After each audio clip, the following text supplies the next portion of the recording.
Driving licence part 4 में मैंने आपको बताया किस तरीके से लर्निंग लाइव टेस्ट दिया जाता है। मैंने आपको एक-एक करके सारी चीज़ें दिखाई उसके अंदर। वीडियो बहुत ज़्यादा इन्फॉर्मेटिव थी। उससे पहले मैंने एक वीडियो बताया था कि इस ऐप की मदद से आप ईज़िली अपने टेस्ट को पास कर सकते हो। लर्निंग के टेस्ट को पास करना बहुत ज़्यादा ईज़ी है। अगर ये वीडियो अभी तक आपने नहीं देखी है तो इन वीडियो को जाके चेकआउट कीजिए। अगर आपका लर्निंग टेस्ट फेल हो चुका है या आप लर्निंग टेस्ट में रह गए हैं तो इन वीडियो को चेकआउट करके आप ईज़िली अपनी लर्निंग पास कर सकते हैं। साथ ही इस वीडियो में आपको ये बताने वाला हूँ कि किस तरीके से अगर आप लर्निंग का टेस्ट में फेल हो चुके हैं तो उसे किस तरीके से दोबारा फीस देकर पास कर सकते हैं और फीस कितनी लगेगी। तो आपके लिए वीडियो बहुत ज्यादा इंटरेस्टिंग होने वाली है, तो वीडियो को बिल्कुल अंत तक देखें। सारे चैनल को सब्सक्राइब जरूर करें ताकि ऐसी इन्फॉर्मेशन मिलते हैं मेरे द्वारा। तो बिना देरी के वीडियो को शुरू करते हैं। लर्निंग के टेस्ट में अगर आप पहली बार फेल हो गए हैं तो आपको घबराने की जरूरत नहीं है। यानी कि आप जब भी लर्निंग का दूसरी बार टेस्ट देंगे तो आपको 3 मौके मिलते हैं। यानी कि आप पहली बार में फेल हो चुके हैं तो दूसरी बार जब आप टेस्ट देंगे तो 50 रुपए की एक फीस कटती है। साथ ही आपको ये भी क्लियर करने वाला था कि अगर आपने 4 व्हीलर के लिए अप्लाई किया है तो 950 रुपए की जो फीस है वो पूरी नहीं भरनी पड़ती जब भी हम लर्निंग को दोबारा अप्लाई करते हैं, यानी कि रीटेस्ट के लिए दोबारा अप्लाई करते हैं या पहली बार में जब हम फेल हो जाते हैं। ऐसे ही 2 व्हीलर की अगर आपने लर्निंग काटी है तो आपको वहां पे 400 या 500 रुपए की फीस दोबारा जमा नहीं करनी पड़ती। तो सिर्फ 50 रुपए की फीस जमा करके आप अपनी लर्निंग का टेस्ट दोबारा दे सकते हैं। दोबारा किस तरीके से फीस को जमा किया जा सकता है इसका बहुत ही एक सिंपल वीडियो मैं इस वीडियो में देने वाला हूं आपको। चलते हैं कंप्यूटर स्क्रीन पर, जानते हैं किस तरीके से लर्निंग के लिए दोबारा फीस काटी जा सकती है, यानी कि रीटेस्ट के लिए अप्लाई किया जा सकता है। सबसे पहले आपको परिवहन की मेन वेबसाइट पे आ जाना है फिर से। अब यहाँ पे आपको फिर से ऑनलाइन सर्विस का एक ऑप्शन देखने को मिलेगा। ऑनलाइन सर्विस के ऑप्शन पे हमें क्लिक करना है। अब यहाँ से फिर से हम क्लिक करेंगे ड्राइविंग लाइसेंस रिलेटेड सर्विस पे। इस पर क्लिक करने के बाद हमें एक ऑप्शन देखने को मिलेगा जिस पर सारे हमारे ड्राइविंग लाइसेंस के वर्क होते हैं। तो हमने इस पर क्लिक किया। अब एक विंडो खुलेगी जहाँ पर हमारे सारे काम होते हैं ड्राइविंग लाइसेंस के। अब ये आपका जो पोर्टल है आपको अपने राज्य के हिसाब से खोलना है। मैंने दिल्ली का खोल रखा है, लेकिन सब राज्य का प्रोसेस बिल्कुल सेम है, किसी राज्य का प्रोसेस बिल्कुल अलग नहीं है। ठीक है, अब ये यहाँ पे विंडो देखने के बाद आपको जो है फीस पेमेंट का एक ऑप्शन देखने को मिलेगा जो कि मैं मार्क कर देता हूँ कुछ इस तरीके से। इस पर मैं क्लिक करूँगा तो एक और नई विंडो खुलेगी जहाँ पे हमें फ़ीस पे करने के लिए कहेगा। फ़ीस किस तरीके से पे की जाती है वो आपको समझना बहुत ज़रूरी है। अब यहाँ पे ये सब चीज़ें दिखा रहा है। अब यह इस विंडो में आपको सबसे ऊपर एक ऑप्शन आएगा ई पेमेंट का। तो यहाँ पे ई पेमेंट के ऑप्शन पर आपको क्लिक करना है और यहाँ पे थर्ड ऑप्शन आएगा, आप चेक करेंगे रीटेस्ट फीस का। तो रीटेस्ट फीस के लिए हमें यहाँ पे क्लिक कर देना है। अब यहाँ पे क्लिक करने के बाद हमें एप्लीकेशन नंबर डालना है। एप्लीकेशन नंबर डालने के बाद एप्लीकेशन नंबर वही होगा जो आपकी लर्निंग जो कटी थी, ठीक है, या लर्निंग की जो फ़ीस कटी थी उस पर जो एप्लीकेशन नंबर है वही नंबर आपको यहाँ डालना है।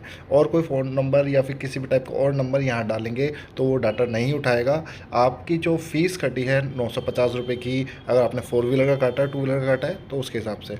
उसके बाद रेट ऑफ बर्थ डाल के यहाँ कैलकुलेट फ़ीस पे आप क्लिक करेंगे तो यहाँ पे आपको अपना नाम, अपनी स्टेट और आपका जोनल ऑफिस सब कुछ देखेगा। अब यहाँ पे लिखा हुआ आ रहा है कि हमने 950 रुपये की फ़ीस पे कर रखी। अब यहाँ पे एलएल की 50 रुपये की टेस्ट की फ़ीस मांग रहा है। अब हम पे 50 रुपये की फ़ीस भर देते हैं। यहाँ पे हम सेलेक्ट करेंगे गेटवे। उसके बाद यहाँ पे कैप्चा कोड जो भी आएगा वो टाइप करेंगे कैप्चा कोड को, और as it is captcha code type करने के बाद हम यहाँ पे पे नाउ पे क्लिक कर देंगे। कैप्चा कोड सही तरीके से डालना है वरना ये फिल नहीं होता है। ठीक है, उसके बाद यहाँ पे पेमेंट पर क्लिक करेंगे तो यहाँ पर आपको डिटेल देखने को मिलेगी। एग्री करेंगे टर्म एंड कंडीशन को, प्रोसीड टू पेमेंट कर देंगे और देन उसके बाद यहाँ पे रीडायरेक्ट करेगा आपको पेमेंट के लिए। थोड़ा सा वेट लगता है इसमें और उसके बाद यहाँ पे कुछ तरीके से आपके गेटवे आ जाता है। डायरेक्ट पेमेंट पे ऑप्शन सेलेक्ट करेंगे, नीचे की तरफ आएंगे और यहाँ से फिर से I accept term and condition पे क्लिक करके फिर से इसे सबमिट कर देंगे। सबमिट करने के जस्ट बाद अब यहाँ से आपके पास पेमेंट के ऑप्शंस खुल जाएंगे सारे के सारे।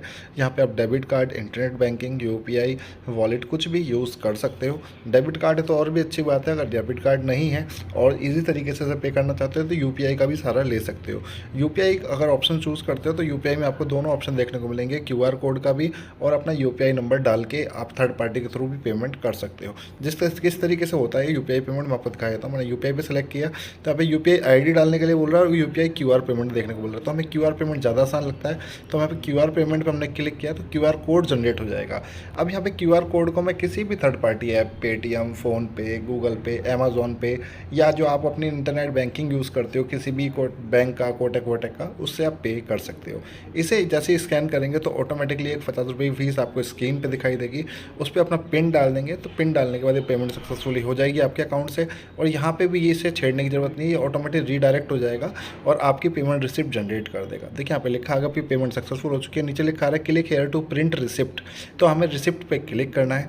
रिसिप्ट पे क्लिक करने के बाद यहाँ पे फिर से ऑप्शन आएगा कैप्चा कोड डालने का, और जिससे आप अपनी गेट डिटेल्स कर पाओगे प्रिंट रिसिप्ट की। तो यहाँ पे कैप्चा कोड टाइप करके, ये सारी चीज़ें इंपॉर्टेंट है, ध्यान रखना है इस चीज़ का। यहाँ पे गेट डिटेल करोगे तो यहाँ पे दो ऑप्शन आएंगे, एक पहली फीस आएगी, दूसरी टाइम पे दूसरी फीस आएगी।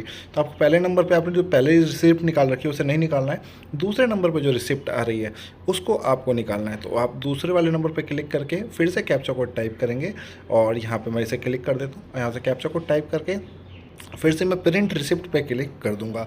अब यहाँ पे प्रिंट रिसिप्ट पे क्लिक करने के बाद इसे प्रिंट निकाल लूँगा, जिससे मेरा काम आसान हो जाएगा। अब ये प्रिंट करने के बाद अब फिर से आपके पास जो आईडी पासवर्ड आया था जब आपने टेस्ट दिया था, इसमें आप फेल हो गए थे, उसी आईडी पासवर्ड का यूज़ कर सकते हो अपना फिर से टेस्ट देने के लिए। और लास्ट में वीडियो दे दिया मैंने किस तरीके से आप पास कर सकते हो उस LL टेस्ट को, बहुत आसान है।